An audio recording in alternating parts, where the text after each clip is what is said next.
Mais je tiens à vous remercier d'assister à cette présentation sur Zoom, à défaut d'être à Trois-Rivières. Et je tiens à remercier bien sûr Bain Abbas, les organisateurs de l'AFT, de me permettre de faire cette présentation aujourd'hui. Alors, je me suis intéressée à ce sujet, donc enseigner le français langue étrangère, mais aussi français langue maternelle, à travers les arts visuels. Assez tôt dans ma salle de classe, je me suis rendu compte que l'œuvre d'art était un support très très intéressant pour libérer la parole des apprenants, pour développer de nouvelles compétences. Et j'ai pu le faire un peu dans tout public, tout niveau, des tout petits, parce que j'ai enseigné à l'Alliance française avant d'être coordinatrice, des tout petits jusqu'à l'âge adulte, entre 4 ans et 70 ans, bien sûr en changeant les œuvres, mais j'ai vu que c'était vraiment un potentiel très, très intéressant et fascinant pour enseigner le français. Alors, je vous ai mis juste une petite introduction pour vous expliquer pourquoi j'en suis venue à l'œuvre d'art en classe de français. Tout simplement au niveau de la nature, l'œuvre d'art est un langage à part entière. J'ai mis une petite image comique de la série Silex and the City que vous connaissez peut-être, qui est diffusée sur Arte, donc par Jules. Et on voit ici des homo sapiens en train de tracer des signes. Et on voit bien, même si c'est très sommaire, que le signe, l'écriture est liée aussi à l'image et à une dimension esthétique. D'ailleurs, la graphie, ça vient du grec graphein, c'est d'écrire et de dessiner en même temps. Je me suis vraiment intéressée à cette nature similaire entre l'image et l'écriture. Bien sûr, on a des exemples très vous avez, il y a des personnes en salle d'attente. C'est moi qui dois accepter les personnes ou il y a quelqu'un peut-être? Non, moi, je m'en occupe. D'accord, très bien, super. Donc, les pictogrammes, bien sûr, l'alphabet égyptien, les kanji japonais, les pictogrammes chinois, c'est à la fois une écriture, une image, un alphabet et aussi tout un art quand on pense à la calligraphie, bien sûr. Alors, excusez-moi, j'ai un petit problème avec voilà, mon PDF. L'image peut être aussi narration. Alors là, vous devinez bien sûr la chapelle Sixtine de Michel-Ange. Et bien sûr, Michel-Ange, même s'il était transgressif à l'époque, il a quand même respecté des règles de narration bien précises pour illustrer des récits de la Bible. On va de gauche à droite, il y a un sens précis. On est un petit peu comme dans une bande dessinée avec des cases et finalement, l'image se fait narration. C'est intéressant aussi de voir des exemples antérieurs à la Renaissance, au Moyen-Âge. On a beaucoup de fresques dans les églises et on appelait ça la Bible des illettrés parce que les fidèles ne savaient pas lire et écrire et donc la peinture se devait d'être une écriture à part entière. Alors maintenant, on va en venir au vif du sujet. Je vous ai fait une toute petite introduction pour vous expliquer un peu les comparaisons entre image et langage. Pourquoi nous, en tant que professeurs de français, on va utiliser des œuvres d'art dans notre salle de classe avec nos apprenants? Tout simplement, l'œuvre d'art va susciter des émotions et des idées qui vont être nouvelles, qui vont changer un petit peu du manuel classique où on n'a pas forcément des documents authentiques, on va avoir des documents qui sont remaniés pour les apprenants.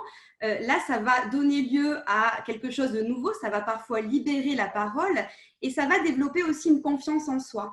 Je n'ai pas le temps de développer ce point aujourd'hui, mais il y a des travaux très, très intéressants de Marie Bretonnier sur l'art-thérapie. Et cette personne est à la fois art-thérapeute et professeure de français langue étrangère. Et elle commence chaque séance par une pratique picturale. Les apprenants se mettent à peindre, c'est un petit rituel pour se mettre dans un état un petit peu de confiance propice au cours de français.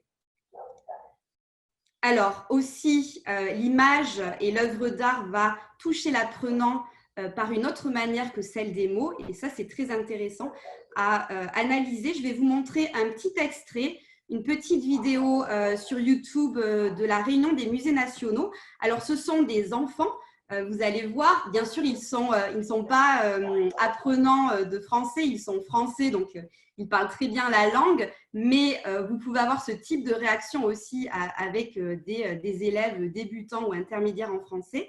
Je vais juste vous demander de regarder cette petite vidéo et de me dire peut-être dans le chat les réactions que vous voyez de l'ordre du non-verbal et du verbal. Vous allez voir un peu les expressions du visage, les postures et puis ensuite le type d'expression, le type de phrase qu'ils vont utiliser pour décrire cette œuvre. Je ne vous dis pas l'œuvre, elle est révélée à la fin.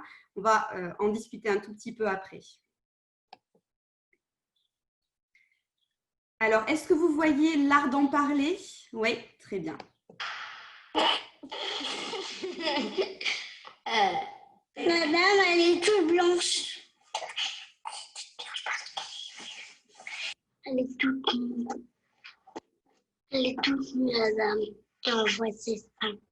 Et on dirait qu'ils ont fait un pique-nique et ils ont tout renversé. C'est un garçon avec une fille. La fille est toute nue. Les garçons sont pas nus. Elle s'est déshabillée parce qu'elle avait chaud. Et peut-être qu'après, elle va plonger dans l'eau. Je ne peux pas dire qu'elle va se baigner parce qu'elle est en train de discuter. Elle réfléchit. Elle réfléchit. Alors, ils discutent entre eux. Elle s'en fiche un peu. C'est comme si elle dit, bon, c'est pas grave, je suis toute nue, c'est tout. Je trouve ça un peu bizarre. Je crois que c'est pour qu'on retient le tableau et la chose plus importante du tableau.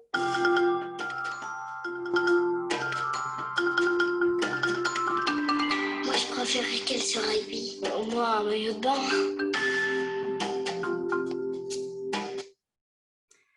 Alors, je reviens à mon petit PowerPoint. Alors ici, ce qui est intéressant, c'est que vous avez d'abord des réactions de l'ordre du non-verbal. Je ne sais pas si vous avez regardé l'attitude de ces enfants qui sont entre la gêne, l'amusement, la curiosité, hein, quand ils commencent à parler de cette œuvre qui est révélée à la fin. Je ne sais pas si vous avez repéré un petit peu des phrases, des expressions. N'hésitez pas à utiliser le chat pour noter un petit peu des expressions qui vous semblent intéressantes pour qualifier cette œuvre. Alors, vous avez deviné l'œuvre, ça c'est très bien. D'ailleurs, ils ont extrêmement bien résumé, si je puis dire, cette œuvre de Manet. Ils ont tout compris. Quand on voit ces enfants qui disent « Oh, la dame, elle est déshabillée hein, on dirait qu'elle a tout renversé par terre. Elle est parce qu'elle a des arguments. Et puis, il dit aussi à un moment, le petit garçon, elle s'en fiche. Et peut-être que le peintre a fait ça pour que l'on retienne le tableau.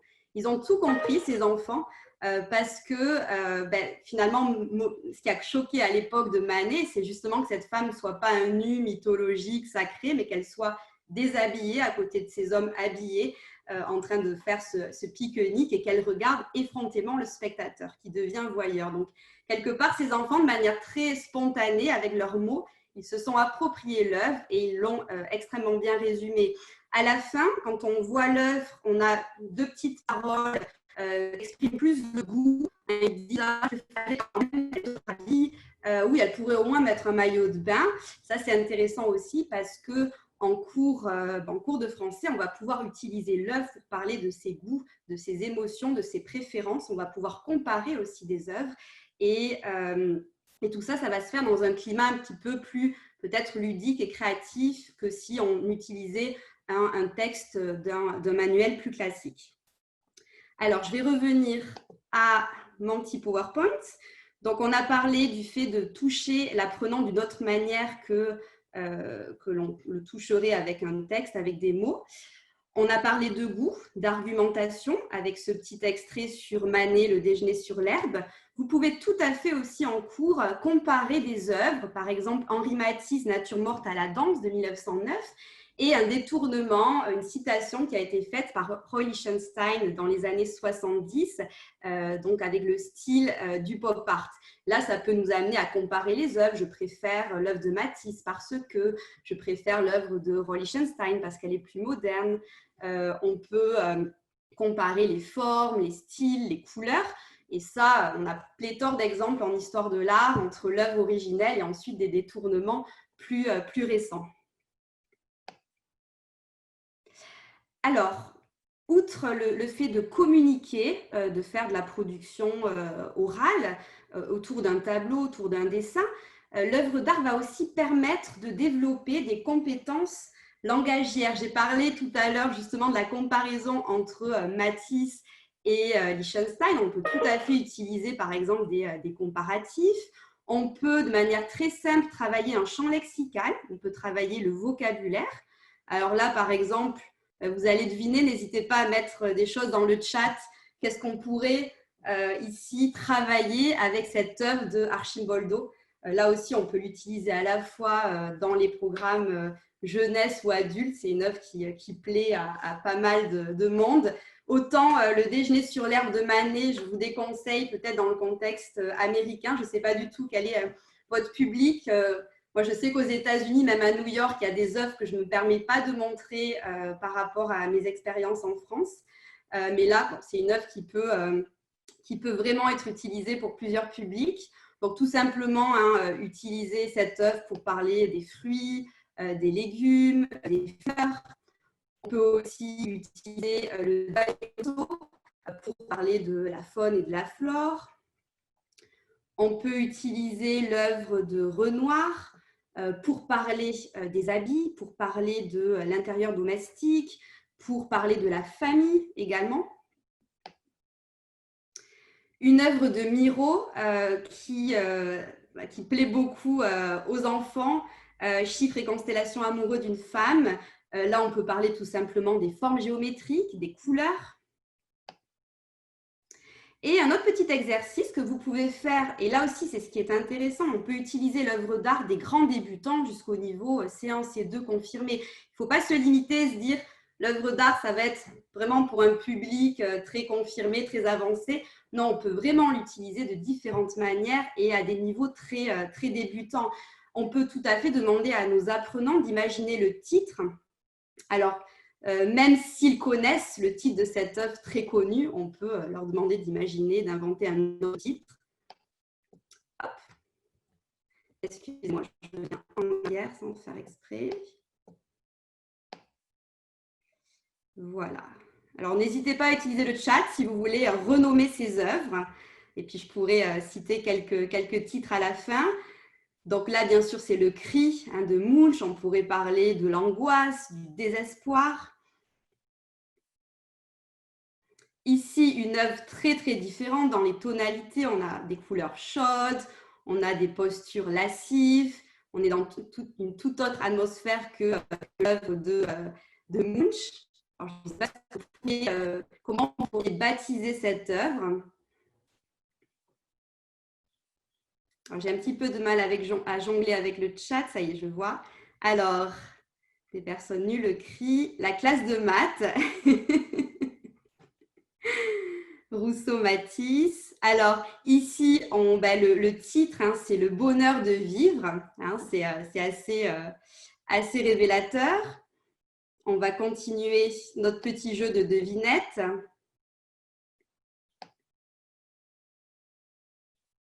Ici, un tableau de Claude Monet que vous connaissez sans doute.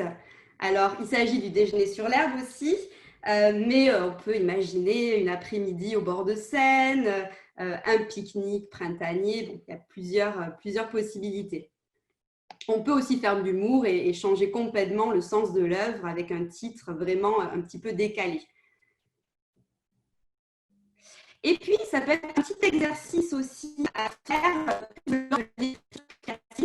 Là, je vous montre une œuvre de Miro qui est entre abstraction et surréalisme. Et là, Miro, lui, il se fait plaisir. Le titre, c'est presque une création à part entière. C'est une petite phrase qui, en fait, est le récit de l'œuvre, qui résume l'œuvre. On peut tout à fait utiliser ce type d'œuvre et demander aux apprenants d'écrire un titre qui, en même temps, raconte le tableau. Là, en l'occurrence, Le bel oiseau révélant l'inconnu à un couple de jeunes amoureux. Je ne sais pas si vous aviez deviné ce titre. On peut imaginer vraiment d'autres exemples, mais du coup, là, c'est un exercice un petit peu plus créatif qui permet aussi de développer l'imaginaire et puis de construire une petite phrase qui fait office de titre. Alors ici, je vais vous laisser participer à une œuvre de Robert Doisneau, notre photographe préféré de l'après-guerre qui en général plaît beaucoup aux apprenants. Qu'est-ce que vous pourriez donner comme titre à cette photographie?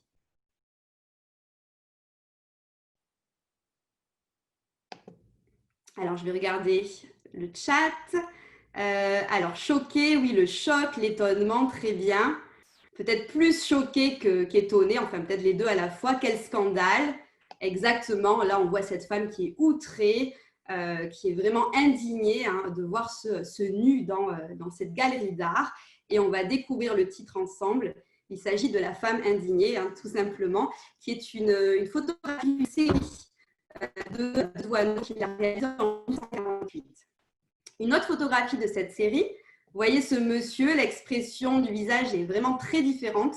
Est-ce qu'il a l'air choqué? Est-ce qu'il a l'air indigné? Je vous laisse peut-être répondre. Vous allez peut-être donner un nouveau titre à ce tableau. Je ne savais pas qu'on me photographiait. Marie, vicieux. L'admiration. Il est content. Oui, il a l'air très content. Il n'a pas l'air choqué, en tout cas peut-être choqué dans le bon sens du terme. Et je n'ai pas pu retrouver malheureusement le titre. J'ai retrouvé uniquement la série et je n'ai pas pu trouver le titre spécifique de cette photo. Donc, on pourra dire peut-être le sourire béat, le monsieur heureux face à cette vitrine de la galerie Romy. Ce qui est intéressant, c'est que Doisneau a demandé au propriétaire de la galerie, qui était son ami, pour la petite anecdote, de placer ce tableau dans la vitrine et il avait placé son appareil photographique de telle sorte qu'il voyait à la fois le tableau et les passants. Donc, ça a donné lieu à une série. Et là, c'est la seule photographie qu'il a prise depuis la rue où on voit l'attroupement de passants devant ce tableau. Alors, on a parlé du vocabulaire, des petits exercices un peu créatifs pour deviner le titre d'une œuvre. Ça permet aussi d'apporter un petit peu d'humour dans la salle de classe. On peut aussi enseigner quelque chose de plus technique. On peut enseigner une notion grammaticale à partir d'une image fixe, que ce soit une peinture, que ce soit une gravure, un dessin, une sculpture. Alors ici, le DG des canotiers, moi je l'ai utilisé en classe. J'aimerais vous demander, vous, comment vous pourriez l'exploiter en salle de classe pour expliquer une notion de grammaire ou pour réviser une notion de grammaire. Si vous avez des idées, n'hésitez pas à vous exprimer dans le chat et je vous donnerai une possibilité parmi tant d'autres. Alors oui, les verbes, les prépositions, tout à fait, les partitifs, oui. Le futur simple, oui. Les prépositions, à quoi pense-t-il? Question. L'imparfait, le conditionnel, oui, le conditionnel de politesse au restaurant, par exemple, on peut faire des petites scénettes. Les pronoms d'objet direct, indirect, l'imparfait, le passé composé. Excellent, vous avez plein d'idées. Alors moi, je l'ai utilisé pour l'imparfait, pour travailler l'imparfait d'habitude et l'imparfait descriptif.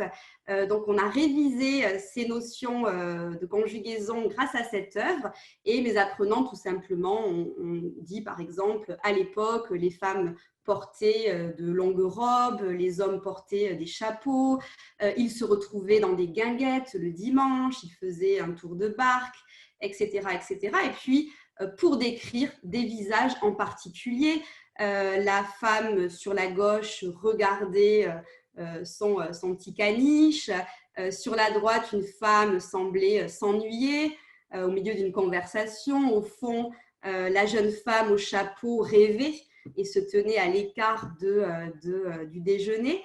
Donc, ça a été finalement assez simple et les apprenants ont bien aimé cet exercice. Ça a été une première étape et lors d'une deuxième étape, je leur ai demandé de choisir leur image, que ce soit un tableau, une photographie, un extrait de film et de réexploiter l'imparfait pour décrire leur œuvre. Non seulement ça a été fécond sur le plan de la conjugaison pour réviser l'imparfait, mais aussi ça a été très utile parce que j'ai pu entendre des apprenants que je n'entendais pas forcément d'habitude, qui étaient assez timides, réservés et qui ont choisi une œuvre qu'ils connaissaient bien, ils se sentaient à l'aise. Et finalement, ils ont fait un petit exposé tout simplement et ça les a libérés quelque part. Donc, je me suis dit, c'est aussi une sorte d'art-thérapie, entre guillemets, parce que le fait de changer de support aussi, ça permet de libérer la parole de certains apprenants qu'on n'entend pas forcément toujours en salle de classe. Alors, une autre œuvre très différente d'Oldenburg. Ici, aussi, on peut l'utiliser pour plusieurs notions grammaticales. Je vous laisse deviner un petit peu comment vous pourriez l'exploiter, cette œuvre d'Oldenburg, qui est un artiste du pop art.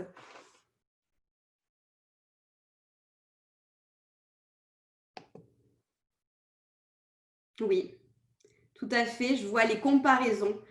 Exactement, le comparatif et le superlatif. Alors, on peut imaginer d'autres choses, mais c'est vrai que cette œuvre, moi, je la vois vraiment, elle est assez flagrante pour exploiter le comparatif. La cuillère est plus grande que la femme ou que les enfants, ou le superlatif, c'est la plus grande œuvre du jardin des sculptures, par exemple. Alors, Oldenburg, c'est aussi un artiste très ludique que l'on peut exploiter, qui travaille beaucoup sur l'échelle, donc il va distordre l'échelle d'objets du quotidien. Donc, vous pouvez regarder un peu sur Internet, il y a plein d'autres exemples très, très drôles que l'on peut exploiter en cours. Une autre œuvre, je vais essayer d'aller un peu plus rapidement pour avoir le temps de tout vous montrer. Le verrou de Fragonard. Alors là aussi, vous avez peut-être plein d'idées. Là, on la montrerait bien sûr à un public adulte. Ici, moi, je pensais l'exploiter pour le travail sur le récit et le passé simple. Par exemple, la jeune femme se trouvait dans ses appartements, tout à coup, son amant l'enlaça fougueusement et ferma le verrou de la chambre. On peut aussi l'exploiter pour le futur, pour imaginer ce qui va se passer ensuite. Et ça, on peut l'utiliser dans plusieurs œuvres. Alors, le XVIIIe siècle, vous pouvez choisir d'autres exemples que des œuvres libertines, bien sûr. C'est des œuvres très propices à la narration. Mais on peut aussi imaginer en salle de classe de montrer un extrait d'un film, un arrêt sur image et de demander aux apprenants d'imaginer avant ce qui s'est passé et ce qui va se passer ensuite. Donc, de la grammaire, on va passer progressivement vers aussi la production écrite et orale et l'imaginaire. Alors, en parlant de production orale, justement, ici, une œuvre très emblématique, très connue dans le monde entier, American Gothic de Groundwood, qui date de 1930. Et je voudrais vous montrer comment l'exploiter à travers plusieurs exercices. Ça peut faire l'objet de plusieurs séances. Alors, tout simplement, au début, on peut décrire ensemble la toile avec les apprenants. Qu'est-ce qu'on y voit? Où sont ces personnages? Quelles couleurs observe-t-on? On peut s'intéresser aux personnages, décrire leurs attitudes, leurs sentiments. Est-ce qu'ils ont l'air heureux? Pourquoi? Et c'est l'occasion aussi d'introduire du vocabulaire. Excusez-moi, je reviens.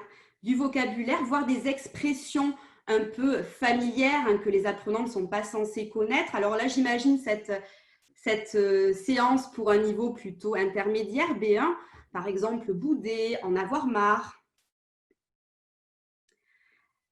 Dans une deuxième étape, on peut leur demander d'imaginer ce que diraient les personnages s'ils pouvaient parler.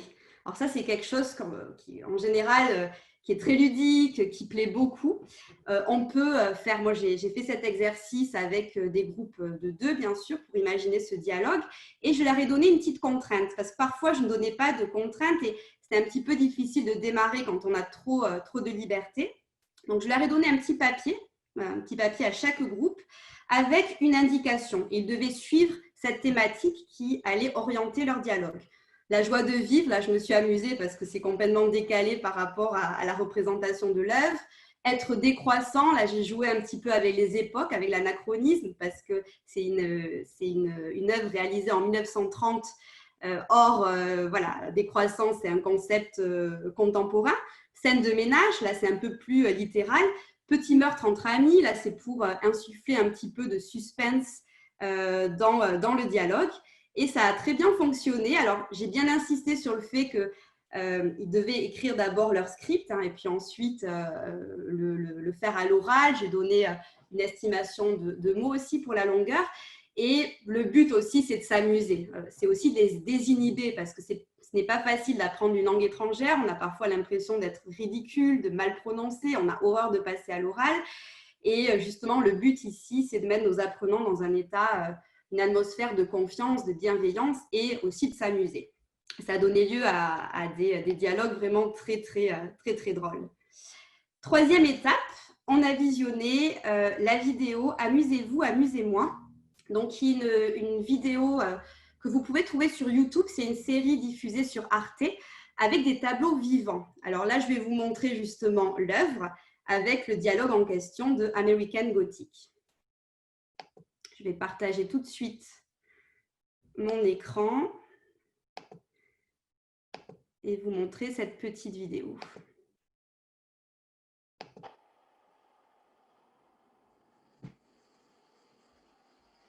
Il y a. Quoi? On dirait que t'as un truc à me dire et que t'oses pas. Ouais, mais tu vas mal le prendre. Essaie. T'es sûr? Mais oui, vas-y, allez. Bon, écoute, j'en ai marre que tu fasses la gueule tout le temps. C'est plus possible, ça me... Je fais pas la gueule. Oh si, la tronche que tu tires, avec la fourche en plus, je te raconte pas. Mais non. Ah, tu vois? Tu le prends mal, je le savais. Je fais pas la gueule, j'ai été peint comme ça, c'est tout. Et toi aussi? Ah non, pas moi. Moi, je suis stoïque. Stoïque. Ma bouche est droite, la tienne penche vers le bas. Tu fais la gueule, pas moi. N'importe quoi, ce qu'il faut pas entendre. Arrête de chercher des excuses. Je fais pas la gueule. Oh si, tu fais la gueule. Mais tu voudrais que je fasse quoi? Que je souris comme ça? Ah là, c'est pas du jeu, tu fais exprès d'en faire trop. Mais juste un petit rectus de temps en temps, même sans voir les dents, après des vacances. Non, mais réfléchis 2 minutes, on représente quoi? Pourquoi on est connu dans le monde entier? Hein? Pourquoi? On représente le monde rural. Le travail, la dureté de la vie. Ah ouais. En 1930, la vie était dure, hein, pas comme maintenant. Il y a eu la crise de 29 et tout ça. Ouais, je sais. Et tu voudrais qu'on sourie? Et pourquoi pas, hein? Pourquoi pas? Ça donnerait un peu de gaieté. Les gens aiment les choses gaies. J'ai rien entendu. Ça donnerait un peu de gaieté. Les gens aiment les choses gaies. C'est pas parce que la vie est dure qu'il faut faire la gueule, hein? C'est facile pour personne. Sinon, tout le monde ferait la gueule. Bon, écoute. Qu'est-ce que tu veux? Moi, je vais sourire un peu. J'en ai marre de passer pour la relou à côté de toi. On n'a pas l'air con comme ça, tiens. Mais non. Mais si. Alors, je vais revenir ici. Alors, bien sûr, ces vidéos, elles sont pas faciles. Moi, j'ai prévenu mes apprenants parce que le débit de parole est très rapide. Alors, ceci dit, sur YouTube, il y a une option, vous pouvez ralentir le débit. Ça, c'est très intéressant. Mais ce n'est pas facile, hein, le langage, les expressions, c'est pas évident. Alors, c'est important de leur dire là aussi, le but, ce n'est pas de comprendre tout, mais c'est de mener une sorte d'enquête et de trouver des indices, des mots, des expressions qu'on a vues en cours et de reconstituer le puzzle en quelque sorte, de comprendre les idées générales. Voilà, je vais juste revenir sur mon PowerPoint. Alors, avec cet exemple aussi, bien sûr, vous pouvez apporter en fin de séance des petits éléments de... Alors, non, ce n'est pas là. Je vais revenir. Des éléments de contexte par rapport à l'œuvre et à l'artiste, même si certainement ils connaissent déjà cette œuvre. Là, vous voyez un exemple, la photographie des modèles qui ont inspiré Grant-Wood, c'est son dentiste et sa femme.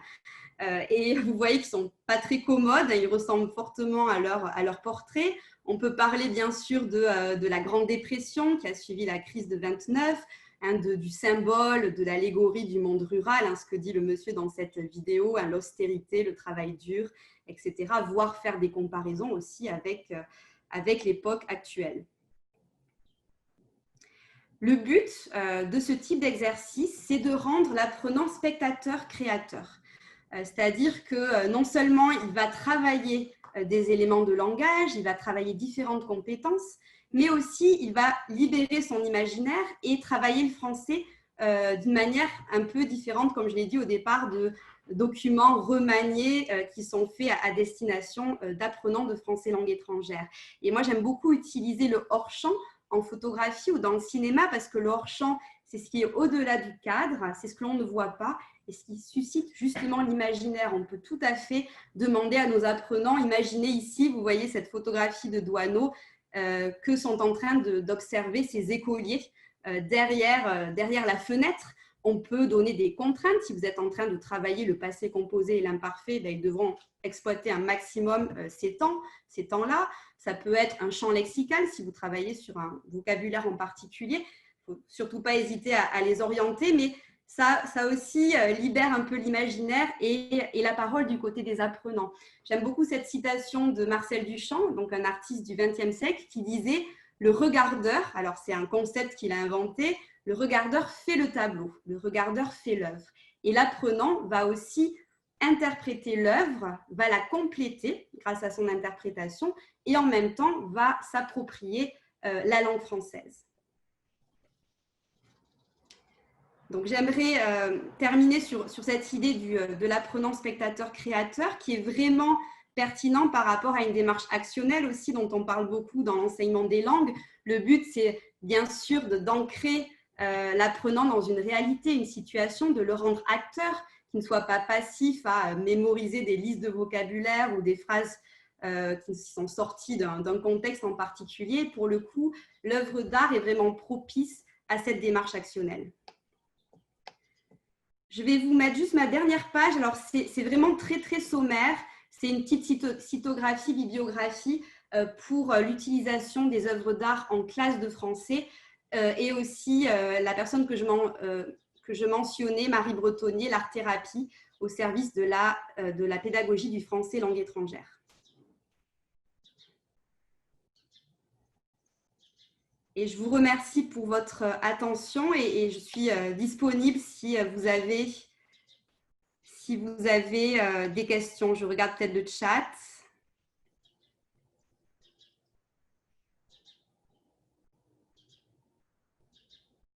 J'espère que vous n'avez pas eu de problème par rapport à l'écran. Vous avez pu tout bien voir.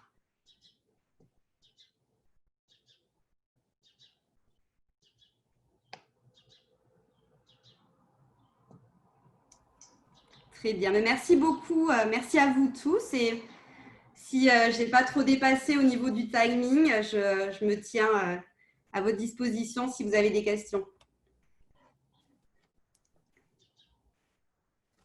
Oui, on peut peut-être prendre 4-5 minutes pour des questions. Si quelqu'un a des questions.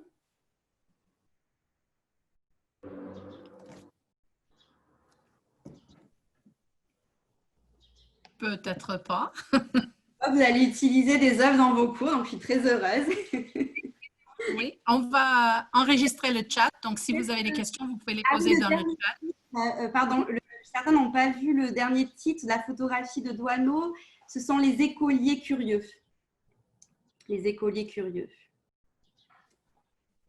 Et puis, je laisse à ma disposition, bien sûr, mon PowerPoint. Comme ça, vous aurez toutes les références, les images, etc. OK. Good evening, everybody. My name is Michael Foster, and I am an assistant professor of French and bilingual education at Eastern Michigan University. And I just finished my first year at Eastern. And the title of my presentation this evening is Creating an Interactive Advanced French Grammar and Writing Class.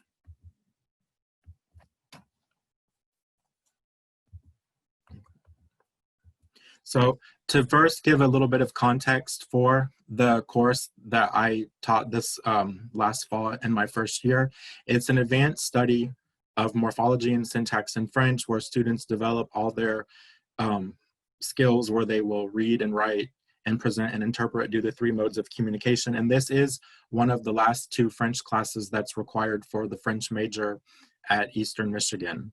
And most students in this class have an intermediate high or advanced low ACTFL proficiency when they take this class, because most of them take it the fall semester after they have spent a summer in Brest with the language school in Brest that we send students to. And this course is what we call a writing intensive course at Eastern Michigan. So it's part of the Writing Across the Curriculum program, where the courses that have a writing intensive or WI notification have 6 major learning objectives that are universal, and the content experts or the instructors apply their own content standards to these 6 objectives. So the first one that we focus on in this class is literacy, learning and practicing flexible strategies for reading in different purposes in French. And we'll talk a little bit more about that. For rhetorical awareness, writing in ways for this class that are expected of the discipline in French, and we'll get into some more examples of that as well. Research and inquiry, learning how to engage in research through the library, through one's own research, working with colleagues. Furthermore, the 4th objective in this class is gaining familiarity with and use discipline-specific genres and approach modalities to communicate. So when you're communicating with specific genres in French, such as fiction, nonfiction, thèse, antithèse, things like that we'll talk about, that's important for this class. The 5th learning objective for this course is the disciplinary convention, understanding and following the conventions for communicating, disseminating, interpreting information in your discipline as a French major. And then the new one that was just added for this upcoming school year is reflection. So how students reflect on their changing or evolving opinions of the different genres of French that they write and that they read and study. So with these 6 learning objectives in mind for this writing intensive class, that's sort of like the skeleton of how I approach this class as a first-year professor, and what I learned from teaching it the first time, and then how I'm going to subsequently adapt or modify the class for the 2nd iteration of it this upcoming fall. So specifically in this class in French, what I went through for the last semester when I taught it was that they read several different types of books, fiction, nonfiction, different literary reviews, different discussions about politics, current events in the French-speaking world. And then they also write papers, compositions about those topics.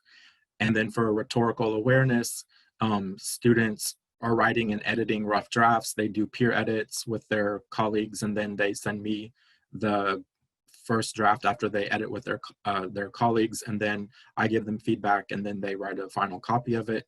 For research and inquiry, we have the librarian for languages come and give a presentation on library resources and what constitutes scholarship, what constitutes not so scholarly websites, and how to avoid plagiarism and things like that when citing academic sources. For genre awareness, we read a variety of text and write compositions, such as a narration personnelle, where they describe events in the past and the grammar that goes along with that. A point de vue pour l'idée présentée, so writing the paper in support of the idea given. Point de vue contre l'idée présentée, so writing about the opposite of the idea given, or writing a piece of fiction.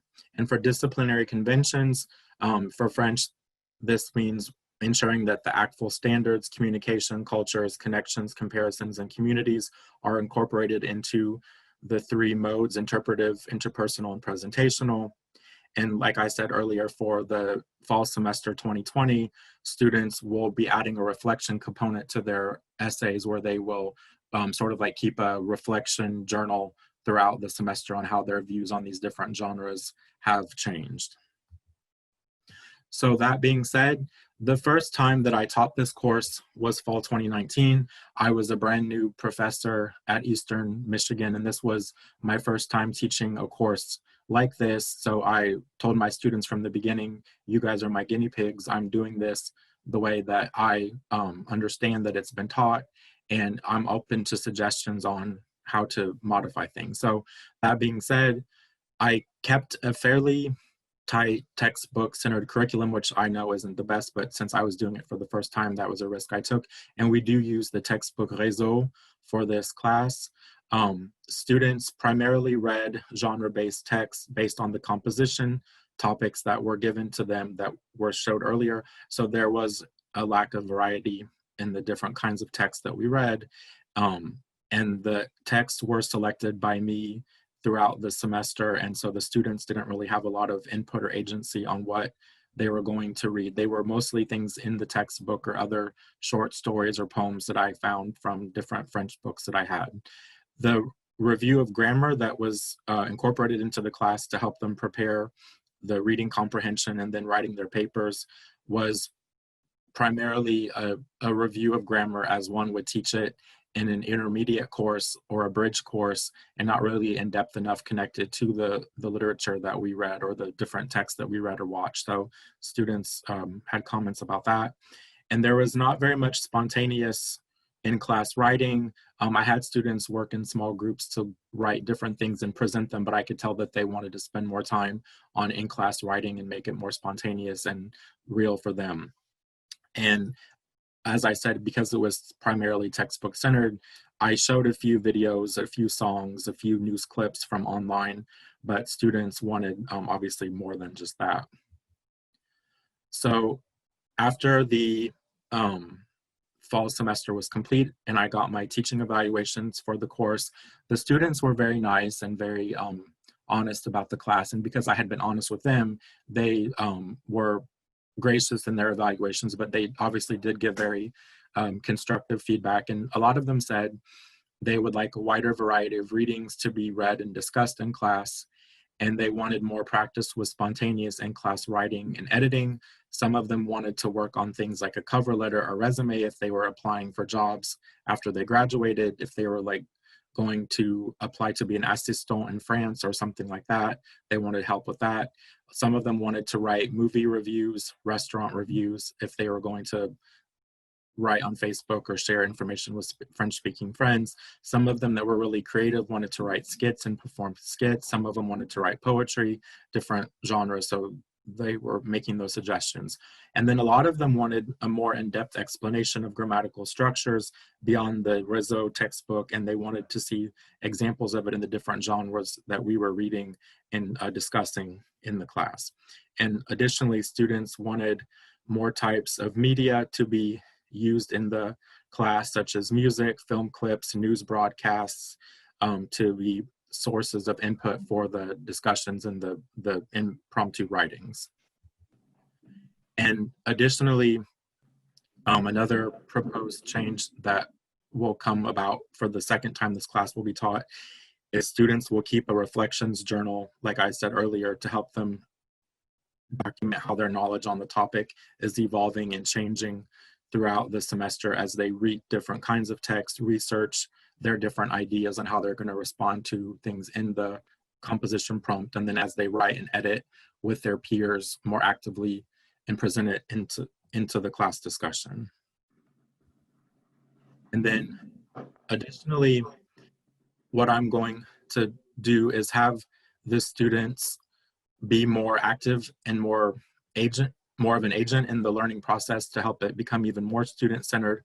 So at the beginning of the semester, whether it be online or in person, because we're not exactly sure yet what we'll be doing for the fall, regardless, I'll have the students fill out a survey, most likely on Canvas, which is the learning platform that we use, and have them complete the survey to talk about the text that they would like to read or even volunteer to be a discussion leader for, or other sources of media input that they would like to bring to the class. Several of them had suggested music videos or different poems that they read in other courses, or even different musical artists that they listened to when they studied in Brest. And so I incorporated some of those later on in the semester, but doing it early on will help them feel more connected to the course.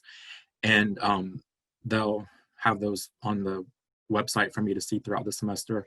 And then also students can help check out what kind of grammatical things they would like to do. And if they want to offer a poem or a text to read or present the discussion on, they can even find some relevant grammatical examples that they understand in the text and then present those as a mini lesson to the class as well.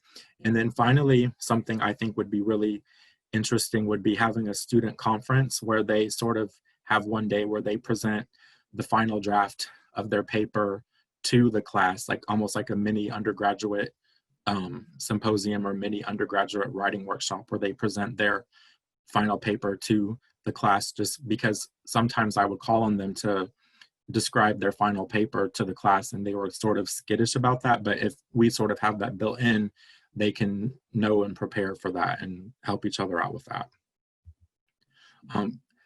Additionally, for the course next time, these ideas are taken from the Metro New York City AATF workshop on technology that Polly Duke gave back in April of this year when everything started going online. So these are some ideas that I got from her webinar that I'm sharing again with you guys, and these are things I'm going to use in my own class when I teach it this fall. So the first one is the audiobooks from literatureaudio.com. These are audiobooks in French that students can listen to from a variety of famous authors, and they can listen to these and help them with their listening skills and interpret what they're listening to. And they can also listen to the pronunciation to help them practice their pronunciation or follow along as they listen and read at the same time. And just having different clips of this come out in class. You're calling me on Zoom, on Facebook, talking and stuff. So. Okay, and then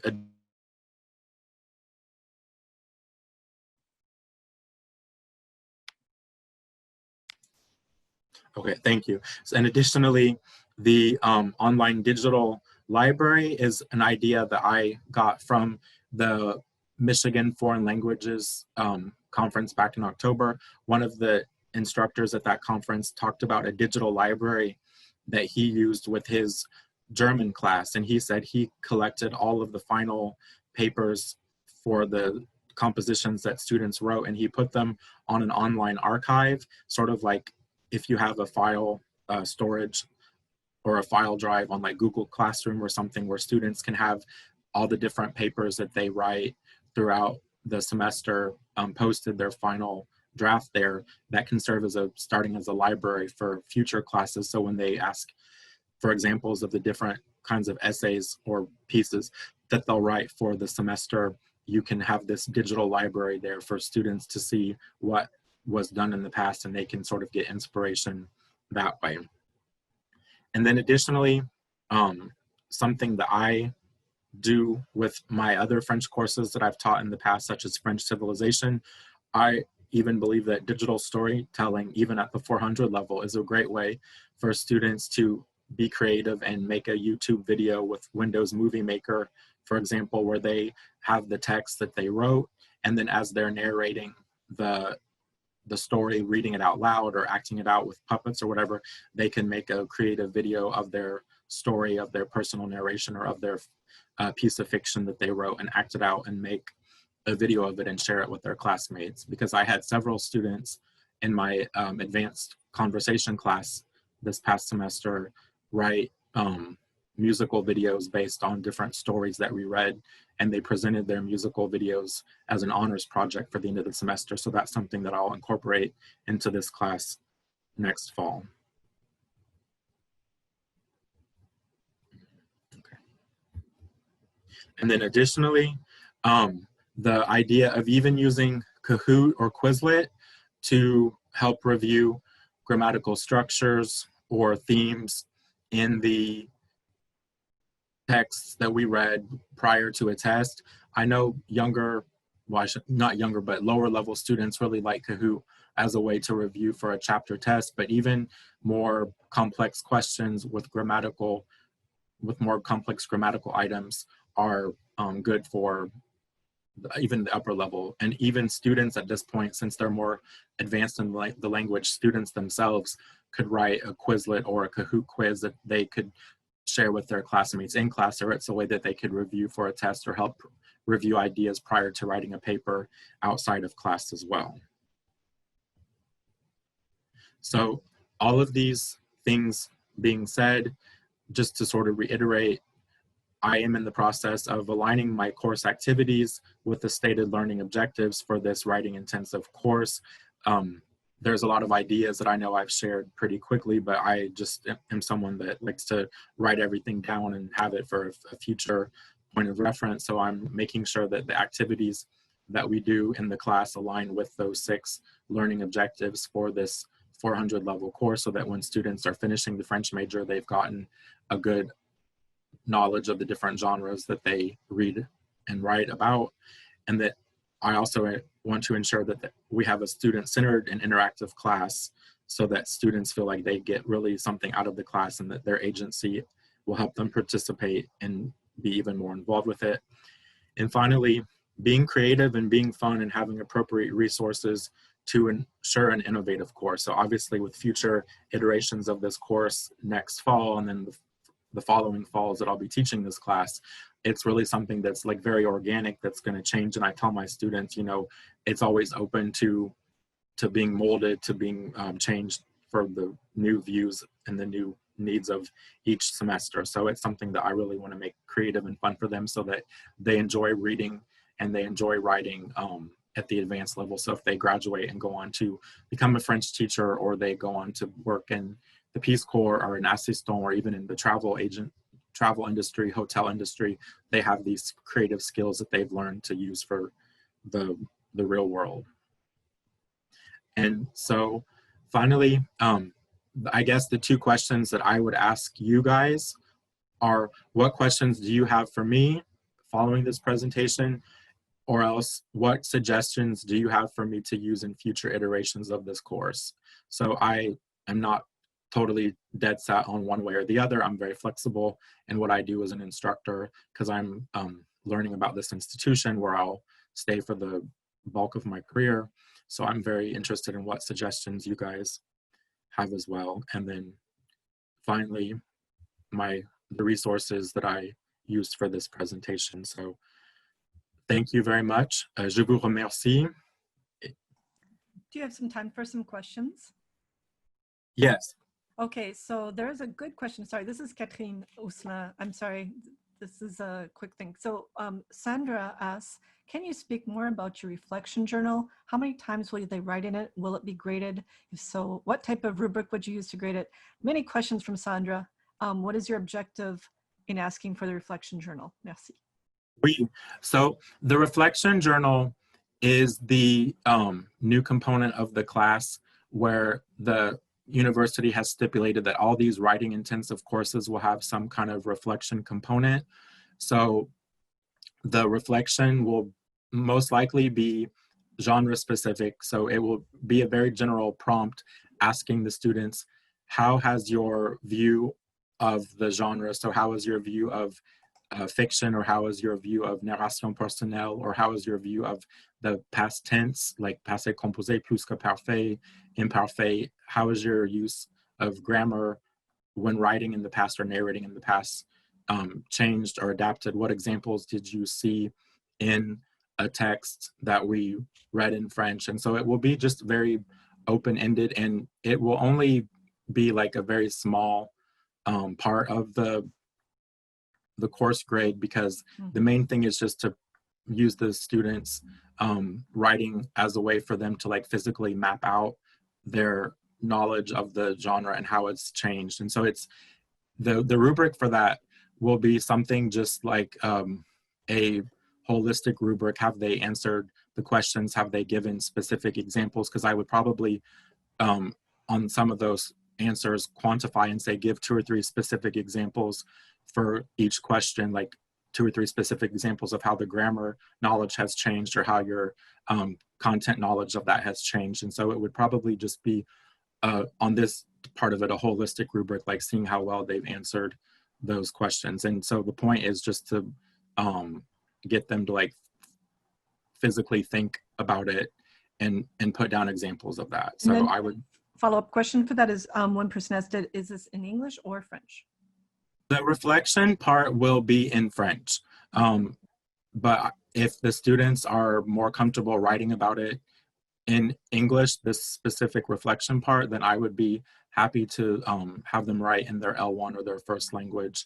But obviously in this level of French, they should be able to, you know, be thinking about these things in French as well. But And then Eugenia asks, would it be possible to see one of the surveys you created, or if not right now, could you add that into your presentation and then we can upload that again? Yes, I would be very happy to write the survey and present it or post it to the website. I generally have used in the past for 100, 200 level courses, a survey where students fill out their preferences on learning style, on their types of activities they like to do, whether it be for pair work, whole class, or outside of class, and then what kind of music or other input they like. So I probably would adapt something like the lower level survey to the more advanced level and probably make it in French as well. And then another question from Alexandria is, what strategies do you use to encourage students to use richer language in their writing? That's a very good question. I think for me, the first time that I taught this course, it was just having them look at the expressions that were used to enrich writing, because I don't know if everyone knows the Réseau textbook, but it's a primarily more advanced intermediate textbook, but it's very digestible for our students here. And they give a lot of templates or examples to follow for the different genres. And as part of that, they have a list of vocabulary items that you find in the readings themselves. And then I have my students like tell me where they see these examples in the reading that they're reading, and then how they can apply those to their own rough drafts. And the part of the writing process that I use for this is they have a rough draft where they collaborate with a colleague, and they show their rough drafts to each other, and then the colleague is supposed to comment on the paper and give some initial input on how the student can further refine their rough draft before they submit it to me. And then I follow the composition-based rubric in the back of the textbook that goes through a lot of different questions and how everything flows together. Great, thank you. Are there any other questions for our presenter? I see them in the chat, so I'm going to put the link for the shared box. Okay, yes, Réseau texts are very interesting. Everything's going to be shared, the presentation, the video, the chat, it will be all there.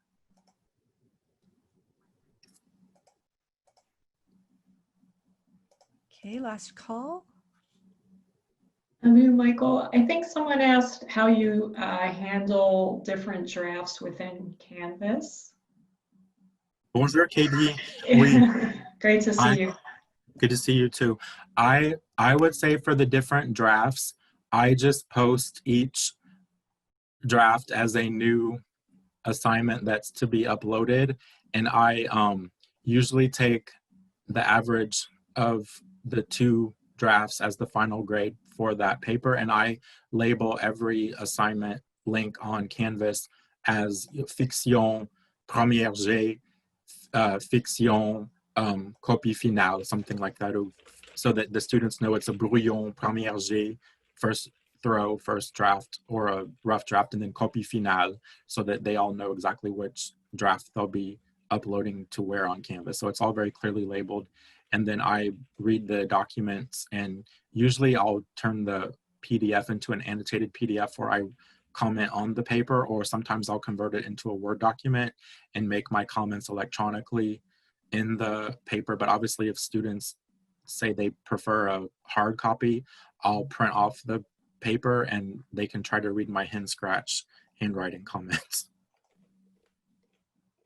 Thank you, merci. I've experimented a little bit with the annotation pen, which is interesting in Canvas too. Students seem to like the color, but I think the draft, the scaffolding approach is good if they appreciate the feedback. Oh yes, very much so.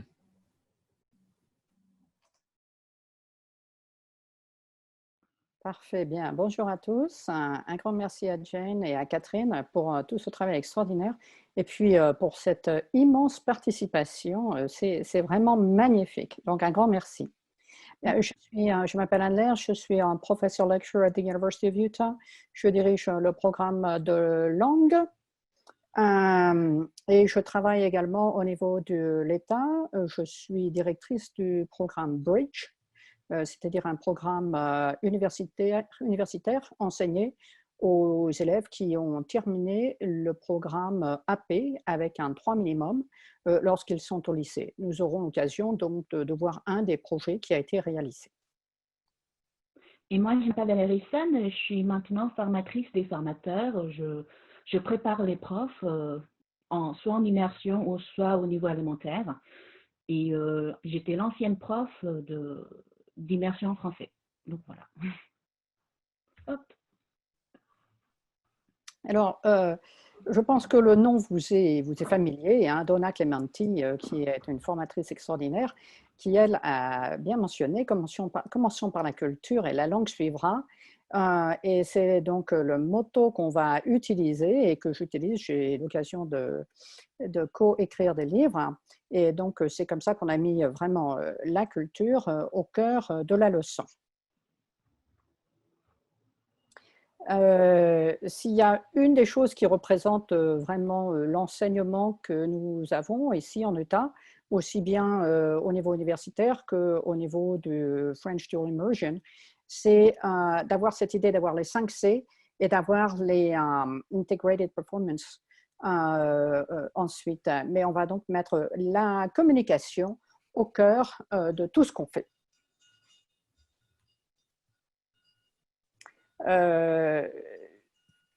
Si vous remarquez, nous avons donc deux schémas. Vous allez me dire, ils sont similaires.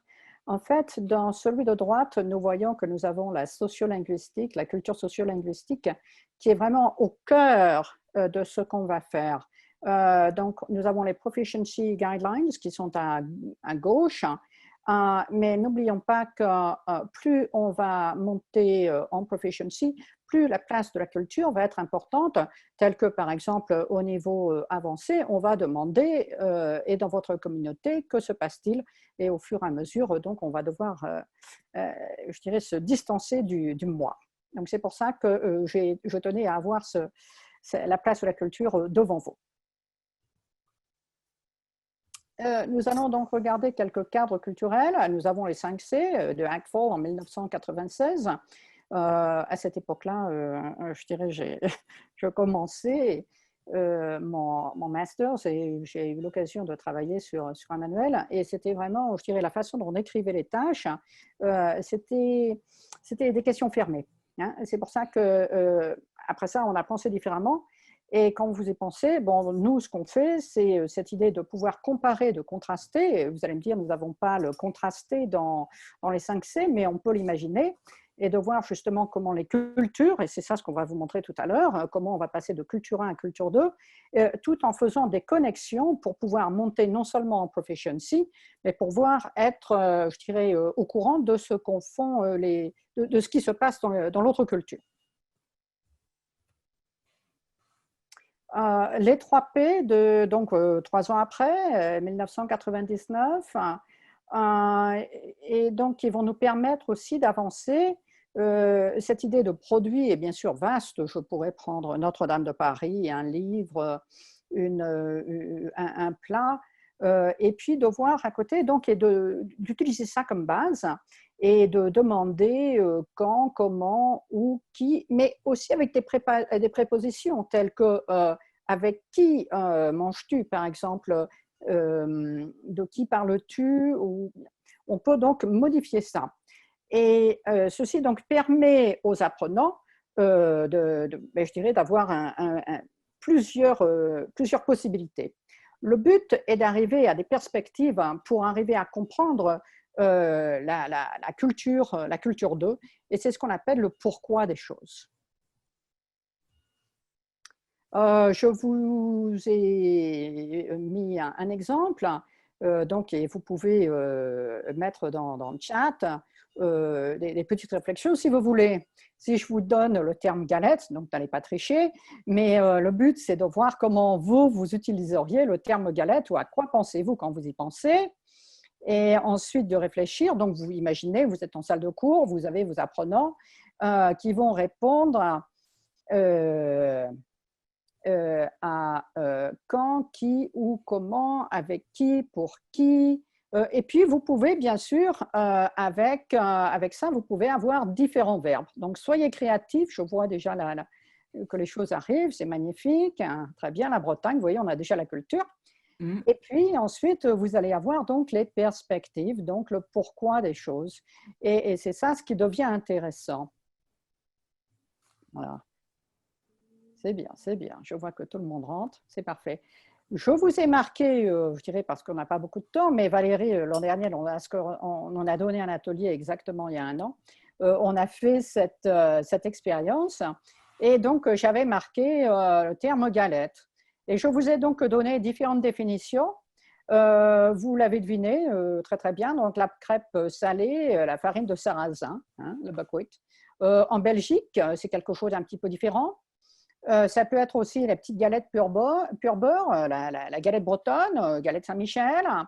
Ça peut être aussi ce qu'on utilise quand, par exemple, lorsque les gens vont à Flushing Meadow ou Roland-Garros, vous savez, ils ont une petite galette sur laquelle, donc un petit coussin sur lequel ils vont s'asseoir. Et puis, ça peut être du langage familier ou sinon avoir de la galette. Donc, vous voyez qu'il y a beaucoup d'occasions. Une chose qui est aussi intéressante, et on le verra tout à l'heure, c'est que si moi je vous donne le terme galette, lorsque je donne des ateliers avec différentes cultures, eh bien, par exemple, je vais avoir des gens qui vont penser, par exemple, au lafs, qui va être une galette de pommes de terre. D'autres vont utiliser je dirais, la galette du Moyen-Orient, d'autres du Mexique, avec donc les différents ingrédients possibles. Donc, vous voyez qu'il n'y a pas qu'une seule réponse. J'aime beaucoup la parole d'Andrea, surtout pour le thym avec du champagne, effectivement. Mais vous voyez que le but, c'est qu'il y a de multiples possibilités pour les apprenants et non simplement une seule chose. Donc, en gardant un produit ouvert, nous allons avoir, le but, c'est que les apprenants vont beaucoup discuter entre eux. Et c'est ça ce qu'on veut. Pour arriver à comprendre et donc arriver à répondre je dirais, au pourquoi des choses, nous faisons appel à l'iceberg culturel. Vous voyez que ce qui est au-dessus, c'est ce qui est, je dirais, le visuel, et ce qui est finalement pas très intéressant. Par contre, ce qui m'intéresse, moi, c'est le pourquoi des choses. Hein, parce qu'on peut vite tomber dans le stéréotype et on ne veut pas ça. Le but, c'est de s'assurer que les apprenants comprennent cette notion, par exemple, si je reviens aux crêpes, ce côté économique. Donc, je vais avoir ici, je pourrais aussi avoir donc l'économie, l'histoire derrière tout ça. Si je pose, mais qui fait les galettes? Si je fais dans une crêperie, par exemple, nous allons avoir le cuisinier ou disons le chef, qui va être très souvent un homme, versus sa compagne, son épouse en salle et qui va servir. Hein. Donc, à partir de ça, si vous posez cet iceberg culturel, ceci va permettre aux apprenants vraiment de comprendre pourquoi les choses prennent place. Et ça, c'est quelque chose qu'on fait vraiment en classe pour avoir cette discussion. Et c'est ça qui est intéressant. Je vous ai parlé tout à l'heure de ces comparaisons, contrastes culturels entre les cultures. Hein. Donc, on va imaginer la galette ou la crêpe, hein, qui peut être, je dirais, qui peut rappeler, reprenez le calendrier catholique, hein, avec le 2 février, et puis aussi donc de voir dans les différentes cultures, en fonction des ingrédients de base, puisque la crêpe, la galette de sarrasin, ne coûte vraiment pas cher. Donc, économiquement, c'est parfait. Hein, de voir, par exemple, comment on va avoir la tortilla et à base de quels ingrédients. Donc, c'est cette idée, et puis aussi, je pourrais faire ça avec le Sénégal. Hein. Mais oui, c'est cette idée de voir comment, justement, d'une culture 1, la culture 1 va influencer la culture 2, et comment la culture 2 va aussi influencer la culture 1, ou disons, toutes ces cultures vont s'influencer les unes entre elles. Une chose que je fais, je suis donc professeur universitaire et je pilote le programme Bridge, et donc un des défis, et Michael va adorer, c'est de les faire monter en proficiency, et je dirais written and cultural proficiency. Ce sont des gens, des apprenants qui se débrouillent bien, mais il faut travailler l'écrit. Et donc, une chose que nous mettons en place, c'est avant, disons, donc ma première étape, et je le fais vraiment en entonnoir, hein, c'est, je pensais que tous les Français prenaient une crêpe le matin au petit déjeuner ou au déjeuner, mais maintenant, j'ai appris que, en fait, ça n'est pas vrai et que la crêpe se déguste, par exemple, en famille ou à l'occasion du 2 février. Et maintenant, je comprends comment on fait la crêpe et pourquoi elle vient de Bretagne avec les ingrédients comme la farine de sarrasin. Donc, c'est comme ça qu'on l'utilise, ce qui permet d'avoir une progression. Non seulement on l'a à l'écrit, et parce que je tiens surtout à ce qu'on travaille au niveau intermédiaire pour arriver au niveau avancé, je tiens à ce qu'on travaille le passé. Hein. Donc, on peut manipuler l'imparfait versus le passé composé, et puis ensuite le présent, etc. Et ça marche vraiment bien. C'est une structure qui va ensuite permettre, je dirais, c'est l'ossature qui va permettre d'arriver à un essai dans lequel les élèves vont pouvoir faire des comparaisons et contrastes à partir d'un produit qui va leur être donné. Alors, donc, toujours dans nos cadres culturels, nous avons les can-do statements qui ont été faits par Necessful et Actful et qui vont nous être très utiles. Vous verrez sur la présentation qu'on va vous donner, vous aurez également des liens. Hein. J'ai fait une capture d'écran qui nous montre justement comment on passe du niveau novice. Si vous regardez les verbes, vous pouvez faire ça, je dirais, sur chat, par exemple. Mais par exemple, quels sont les verbes que nous allons avoir au niveau novice, si vous regardez toute la colonne. Ou même vous, si vous connaissez la proficiency, vous allez vite y arriver. Hein. Donc, imaginez nos apprenants, premier semestre, première année. Donc, on va avoir identify. Oui, on va avoir identify. Oui, c'est vraiment cette idée de pouvoir remarquer. Ensuite, on va avoir I can interact, d'accord, survival, c'est normal, d'accord. Et ensuite, I can communicate. Yeah. Ensuite, si vous remarquez au niveau intermédiaire, nous avons déjà cette idée de comparaison contrastée. Ceci, et je vais vous montrer tout à l'heure un exemple d'élèves de première année qui, eux, sont déjà capables de faire cette idée de comparer et contraster et de pouvoir s'identifier avec une autre culture. Hein. Donc, c'est cette idée de comparer et contraster, ce sont les verbes, I can converse, d'accord, functional, donc survival, functional, et ensuite au niveau avancé, cette idée de pouvoir expliquer. Donc, c'est pour ça que quand on a cette idée de la perspective, on va pouvoir expliquer. Et l'autre chose, c'est interact, competent, situation compliquée, unfamiliar context. Hein. Donc, c'est tout à fait ça. Alors, nous allons vous partager avec vous dans des exemples d'intertextualité. Je vous ai dit, j'ai eu l'occasion de travailler en dual immersion et ça, c'est un très bon ami avec qui j'ai travaillé. Et justement, on comparait comment on faisait les choses. Et il m'appelle un soir, il me dit, bon, Anne, c'est bon, je travaille sur mon projet. Alors, je dis, bon, ben, c'est parfait. Alors, lui, ce qu'il a créé, donc, c'est un abécédaire de Paris. Il a fait ça il y a 2 ans, je crois. Et donc, pour toutes les lettres de l'alphabet, il a trouvé un mot, un aspect culturel de Paris se rapportant à ça. Nous avons N comme Notre-Dame et c'était malheureusement, il devait faire Notre-Dame le 16 avril. Il m'appelle, mais Anne, que fait-on? Ben, on laisse, on ne va pas refaire. Hein. Ça fait aussi partie de la culture. Alors donc, vous voyez que pour renforcer cette idée, attention, ce sont des élèves de première année qui sont à peu près dans leur 30e, je dirais 30e, oui, entre 25 et 30e semaine de français. Donc vraiment des novices, des vrais de vrais à zéro. Hein. Et donc, on a ce dessin qui va renforcer l'écriture. Et là, on avait un exemple aussi, quand on pense à lutin, on pense bien sûr au temple. Mais je dis, mais Julien, il faudrait justement que les élèves puissent s'identifier. Et ça dit, ah oui, oui, très bien. Alors, il a donc fait, il a demandé à quoi, donc, ce que représentait Notre-Dame pour les Français versus ce que ce serait ici à Salt Lake City. Et c'est là où les enfants ont dit « Oh, le temple !» Bien, et vous voyez que cette petite fille, donc, elle a pu marquer, donc elle a fait son petit quadrillage pour représenter, puisque nous avons un vrai quadrillage ici. Voici ici, je dirais, vous voyez, donc on a O comme l'Opéra Garnier, le rat comme les petits rats de l'opéra, les arrondissements, enfin c'était vraiment très très bien fait. Il en a fait vraiment un livre. Hein.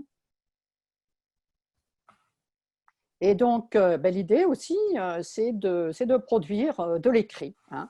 Je vous ai dit, il parle très bien, mais il faut commencer tôt cette written proficiency, autrement on peut avoir des surprises. Et donc, voici ce que cette petite fille a écrit. Donc, elle a le M comme macaron, elle a la tour Eiffel, donc, et puis elle montre avec sa petite famille, l'idée c'est d'aller à Paris. Vous voyez, je rêve d'aller à Paris avec ma famille. Et donc, chaque élève, en fait, avait écrit quelque chose de différent. Elle, c'est ça ce qu'elle avait écrit. Nous allons donc passer maintenant à quelque chose de différent. Dans mes fonctions, moi, je dirige le curriculum de cours universitaires au niveau 3000 qui vont être enseignés à des élèves qui ont passé l'examen AP en 9e grade pour ensuite suivre des cours universitaires en 10, 11, 12 jusqu'à 9 crédits universitaires au niveau avancé. Alors, attendez, je vois que Chantal écrit SLS, oui, pardon, l'abécédaire est sur plusieurs semaines. Mais il faut d'abord avoir une base pour le faire. Il ne peut pas faire, donc il a commencé ça assez tardivement dans le semestre.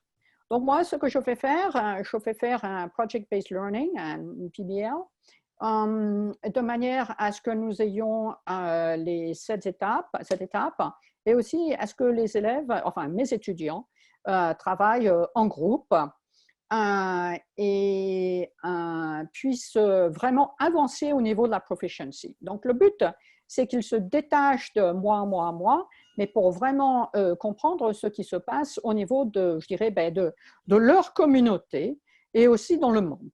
Donc, le sujet que nous avions retenu, c'était la fast fashion avec ses conséquences. Donc, eux ont fait la liste. Donc, c'est la beauté du PBL, c'est vraiment de les faire réfléchir. Donc, on a vu l'aspect écologique, les maladies que les gens vont attraper, cette idée de hyperconsommation, cette idée aussi de contrefaçon et cette idée, pourquoi pas, finalement d'aboutir à cette mode recyclable qui va aller contre cette hyperconsommation. Donc, nous avons ensuite travaillé sur donc j'ai fait ça avec le petit groupe de profs que je dirige. On est arrivé à des questions qui vont pouvoir, je dirais, aller au-delà du niveau intermédiaire. Hein.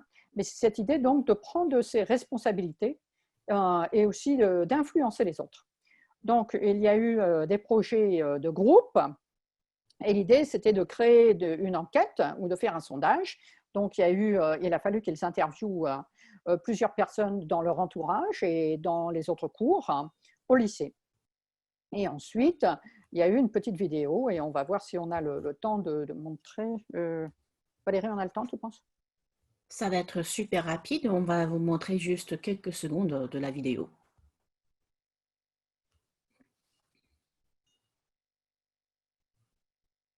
There's a way to do that. You need to go into your share screen settings if you want to do that, and then you're going to use the sound, yes, if you want it, if it's necessary. Ok, on partagera ça avec le groupe, mais déjà vous pouvez voir ce qui va se passer. Merci. Mais c'est cette idée donc d'aller se promener et d'avoir des footage. Ça va? Vous avez pu entendre le son? Oui. Non, on la partagera, Valérie, sinon, pour qu'ils puissent avoir le son. D'accord. D'accord. Est-ce que c'est un lien que je peux partager, une vidéo qui s'appelle Fast Fashion? Alors, non, en fait, il faut cliquer sur, à la rigueur, Valérie, si tu cliques sur vidéo et on va le mettre sur le chat. OK. Media Spaces, OK. Merci. Je dirais, gardez-la pour vous. Je ne veux pas de problème avec mes petits étudiants ensuite. Mais c'est pour vous montrer ce que c'est. Voilà. Voilà. Donc, ça vous donnera une idée. Ça fait à peu près 6 minutes. Hein. Mais ça vous montre aussi les... donc, vous avez des exemples d'interculturalité. Vous avez des exemples des recherches qu'ils ont utilisées pour soutenir leur opinion, notamment à travers le monde entier. Et puis aussi comment ils prennent position vis-à-vis de la fast fashion. Et c'était très intéressant de voir ça. C'était un vif succès. Hein. Et donc là, afin de pouvoir parler de la culture, il faut premièrement commencer avec un texte authentique. Je vais me remettre à plein écran, comme ça vous pouvez le voir. Alors, comment est-ce qu'on choisit un texte authentique? Qu'est-ce que c'est? Pourquoi les utiliser? Et où est-ce qu'on peut les retrouver? Et comment choisir et exploiter les textes authentiques pour nos élèves? Parce que parfois, on se dit « Ah non, le texte est trop difficile ». Donc, en fait, ce que c'est un texte authentique, ce sont des documents imprimés, audio ou visuels qui sont créés pour les locuteurs natifs, Alors, donc, c'est quelque chose qui est créé pour les francophones dans les pays francophones. Il y a aussi les textes semi-authentiques qui sont des documents créés par des locuteurs natifs ou non natifs basés sur des matériaux originaux, mais ils sont adaptés à la demande académique. On peut dire que ça peut être les méthodes de clés, d'Hachette peut-être. Et puis, on a aussi les textes créés qui sont des documents créés par les locuteurs non natifs peut-être pour les apprenants non natifs afin d'atteindre un but éducatif. Donc là, on a les 3 textes différents, mais on cherche vraiment à utiliser les textes authentiques dans nos classes. Alors, je vous donne beaucoup d'exemples ici, comme textes authentiques, et des textes qui peuvent être non authentiques. Par exemple, si on parle d'un brochure, est-ce que c'est un brochure qui est fait pour les visiteurs, les voyageurs qui sont en France, qui sont au Québec, qui sont dans un pays africain? Est-ce que c'est la publicité? Est-ce que ce sont des sites web par les profs, des profs de français qui ont créé des choses pour leur classe de français? Est-ce que c'est une vidéo sur YouTube fait par les Français, fait par les francophones pour une audience francophone? Peut-être les chansons, Wikipédia. Il y a beaucoup de textes authentiques que nous pouvons utiliser. Même des choses faciles comme une recette. Et les méthodes, parfois, ça dépend, ou ça peut être un texte authentique ou pas. Alors, donc, une petite réflexion. Qu'est-ce que vous donnez à vos élèves ou vos étudiants? Parce que là, c'est une question importante. Parce qu'à partir d'un texte authentique, il y a beaucoup de choses qu'on peut retirer qui appartiennent à la culture. Et quel genre de texte utilisez-vous dans vos classes? D'où viennent les textes? Et qui était l'auteur de ces textes? Parce que c'est vraiment important de savoir le but de comment exploiter les matériaux que nous allons utiliser. Alors, est-ce que ce sont des sources de contenu, de produits, des pratiques? Quand c'est un texte authentique, ça donne les opportunités aux apprenants d'utiliser ou développer les compétences cognitives. Ça nous donne aussi les opportunités d'interagir avec les autres qui leur amènent au développement de proficiency dans les 3 modes de communication. Donc, par exemple, je vais vous montrer un livre rapidement. Comme exemple, dans ce livre, j'étais prof des petits, donc du coup, je lis beaucoup de bouquins avec mes enfants. C'est un livre qui s'appelle « Tu lis où ?» Et c'est écrit pour les enfants. Et là, je vais juste vous lire quelques petites lignes. Albin aime lire dans son bain. Donc, c'est une présentation sur où on lit les histoires, en fait. Reviens, Laurette, ne sois pas bête. Donc, vous remarquez tout de suite que dans les 2 phrases, on peut travailler sur la langue. parce qu'on trouve des rimes. Et puis, on trouve d'autres choses culturelles. Pablo essaie toujours dans le métro. Moi, j'habite à Los Angeles. Il n'y a pas vraiment un métro qui existe. Et puis, on voit aussi comment ils dessinent les gens. Vu que c'est en France, plus ou moins, enfin, on peut parler vraiment de ce qu'on voit. Et donc, voilà. Donc, à partir de ce livre, nous pouvons vraiment parler de la culture, de la culture, la lettre,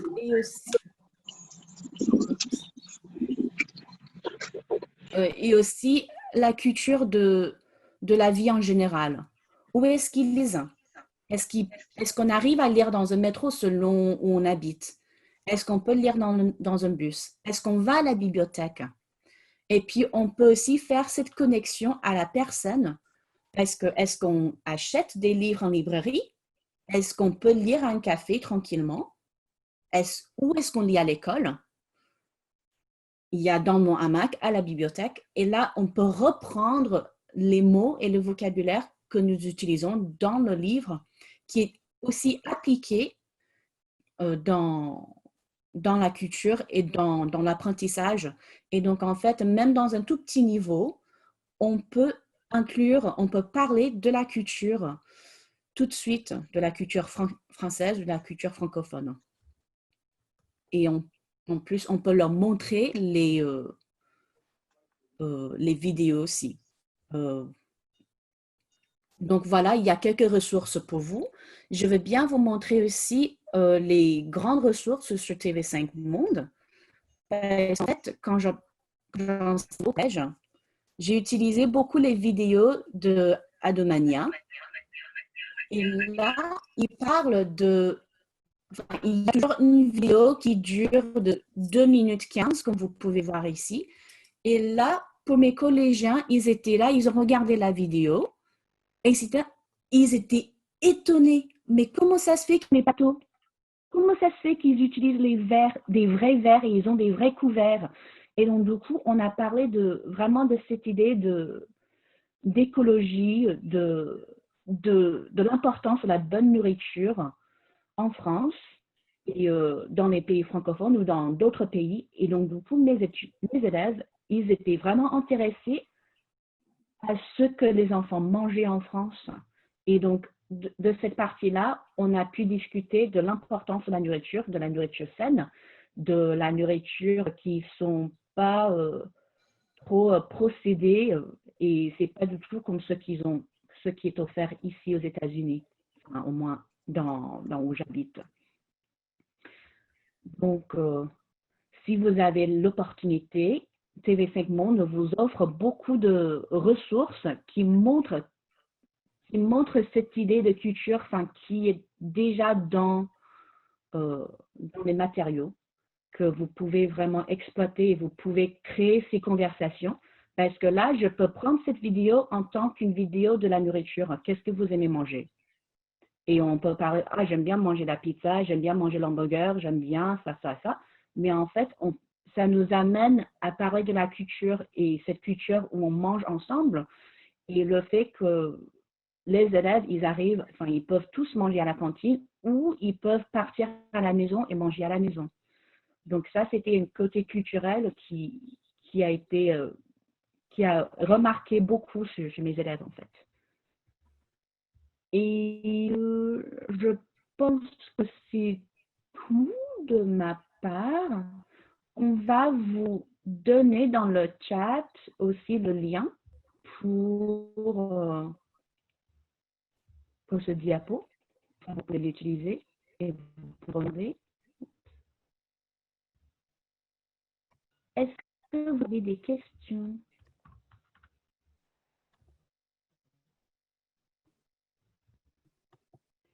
La bibliothèque est gratuite.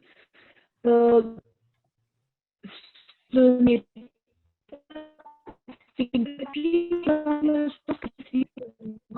de la française à côté de chez vous. va être gratuit. Petite Donc, pause vous pouvez parce que regarder un petit peu les alliances autour de vous. Valérie, votre connexion est très faible, donc on ne vous entend pas. Votre connexion est très faible, donc on n'entend rien.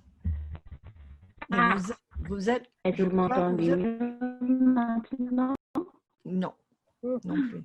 Donc, Anne, est-ce que vous pouvez continuer ou est-ce qu'il y a d'autres questions? Alors, comme Valérie l'a expliqué, on va poster ça, ce qui vous donnera accès au lien de tout à l'heure. Mais est-ce que vous avez des questions sur ce que nous avons présenté, sur l'idée de la proficiency et de justement comment utiliser des matériaux authentiques qui déjà amènent, je dirais, à la base culturelle? J'ai une question. Mon problème avec la culture, c'est la difficulté, je devrais dire, c'est de rester dans le target language, de rester en français. Je ne sais pas, comment est-ce que la plupart des personnes ici se sentent par rapport à la culture? J'ai enseigné en primaire, donc c'était plus difficile. J'avais tendance à le faire en anglais. Mais j'ai fait la même chose par rapport aux aliments. La cantine, ils étaient surpris sur les mêmes choses. On a fait un Venn diagram. J'ai fait ça en anglais. Est-ce que je ne sais jamais si je fais trop en anglais ou pas assez. Mais pour moi, la culture, c'est déjà, comme vous l'avez dit au début, Anne, c'est apprendre la langue, c'est commencer par la culture. Donc, je sais que ça leur donne envie d'aller plus loin. Mais j'ai toujours ce sentiment de culpabilité quelque part de le faire en anglais. Est-ce qu'il y a, je ne sais pas, comment chacun et chacune se sent par rapport à ça? J'ai vu, bon, moi, ma spécialité, c'est l'enseignement de la culture. J'ai fait un doctorat, j'ai travaillé sur la culture. Je dirais au niveau novice, donc c'est pour ça que si vous reprenez Necessful, Actful, c'est cette idée de pouvoir identifier. Mais vous voyez que dans ce qu'a fait mon collègue, au bout de 25 semaines, c'était cette idée aussi de pouvoir, donc d'abord on s'identifie et ensuite on peut comparer, contraster. Comme ça, ces élèves, eux, ce sont eux qui remarquent les choses et ça va être beaucoup plus marquant que si c'est le prof qui dit, bon, vous voyez que Notre-Dame, c'est l'équivalent du temple. Ça n'est pas ça. Mais l'idée, c'est de pouvoir, donc, de pouvoir avoir ce petit aha moment. Hein. Dans les livres, au niveau de première année, très souvent, même premier semestre, la culture est faite en anglais. Je dirais donc, ne vous sentez pas coupable. Qu'est-ce qu'on veut d'abord? Est-ce qu'on veut que l'apprenant puisse retenir quelque chose à propos du Québec, à propos de la France, ou est-ce qu'on veut, bon, ben, vous ne savez rien, on ne va pas pouvoir le faire.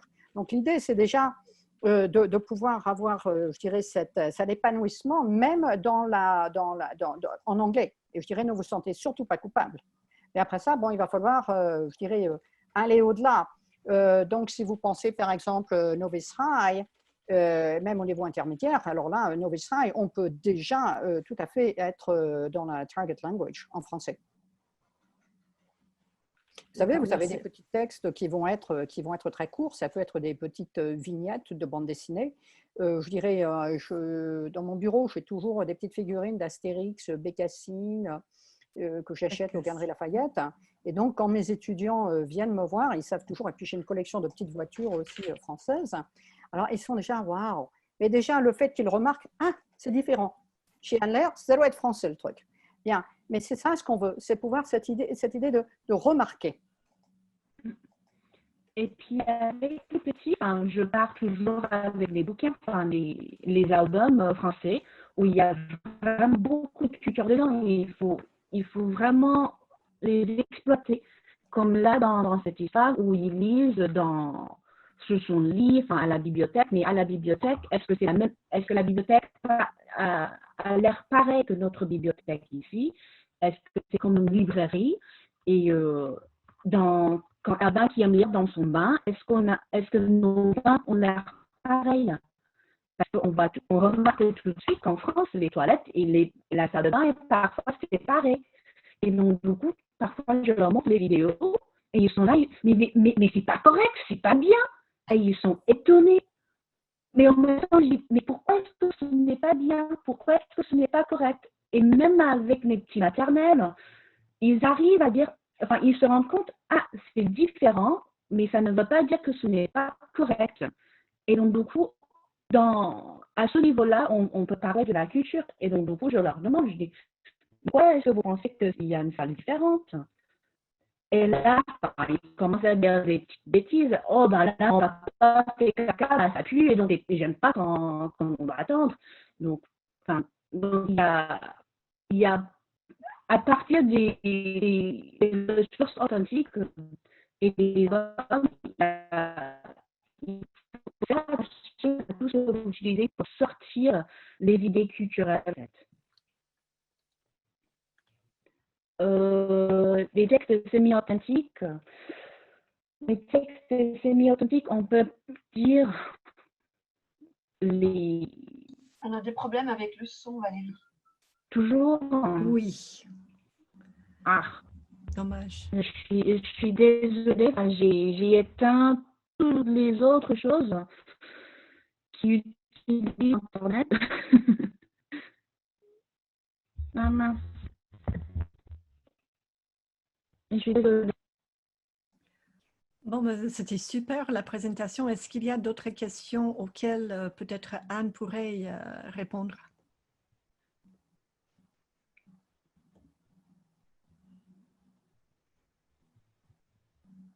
Je viens de mettre des liens dans le chat pour les plateformes de Pinterest, Wakelet, etc.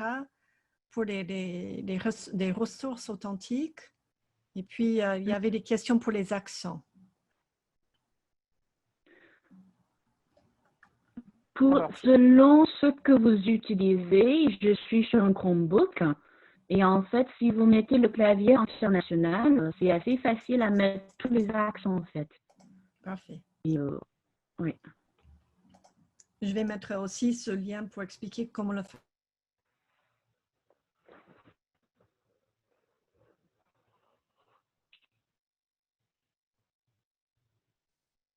Y a-t-il d'autres questions? Oui. Ben, en fait, je pense aux textes semi-authentiques. Parfois, je prends des choses qui ont été créées par les profs en France et moi, je les adapte moi-même. Donc là, ça devient un texte semi-authentique.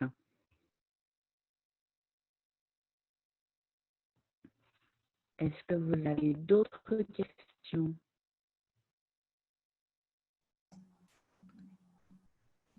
Tout ce qui se passe dans le chat, c'est au sujet des accents pour le moment et merci pour les liens. Donc, je crois que s'il n'y a pas d'autres questions, il y a beaucoup de merci. Merci. C'est bien. Est-ce qu'on peut voir peut-être la vidéo d'Anne? Anne, vous voulez montrer Valérie, tu peux nous faire une petite manip? Si tu arrives à mettre, Ouais. on a encore 10 minutes. Si tu arrives à montrer la vidéo qu'ont fait les étudiants? Je vais essayer. Vous arrivez à entendre ce... Vous voyez la vidéo? Oui? Bah, si vous cliquez, voilà. Et il faut le son. Hein. Ouais, ben on va tester pour voir si vous voyez le son, si vous entendez. Vous entendez ou vous n'entendez pas? Le son. Il n'y a pas de son? Non.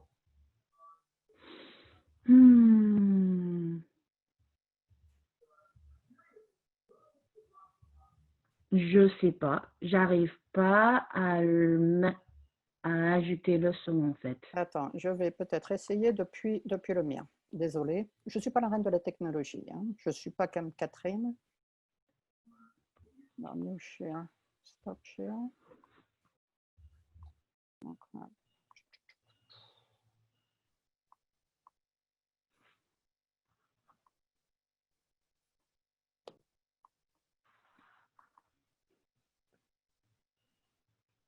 Et sinon, je peux le faire. D'accord. Je peux vous donner le lien? Ah, je l'ai, merci. Merci. Okay. Allez-y, Catherine. Ok, on va essayer. C'est ici, hein? Vous voyez? Oui, oui, oui. Ok, donc je vais y essayer juste une seconde. Depuis la création de grands magasins, la demande pour la mode a augmenté. Avec cette augmentation, des entreprises voulaient avoir plus de style et plus d'argent. Donc, au début des années de 1980, le mode de la fast fashion est apparu. Maintenant, la fast fashion devient plus en plus d'un problème.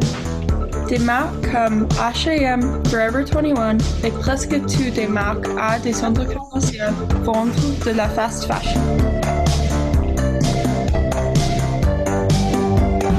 C'est vrai que la fast fashion est populaire, unique et au prix baissé, mais à quel prix des gros sacrifices?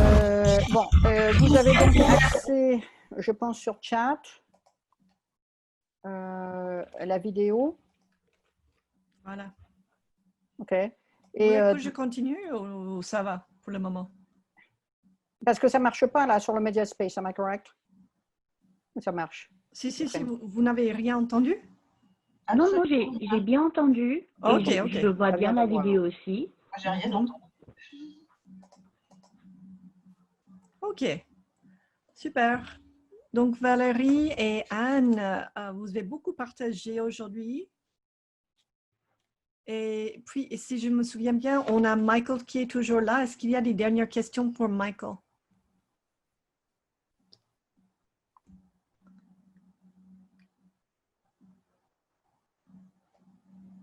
J'ai arrêté la vidéo pour le moment.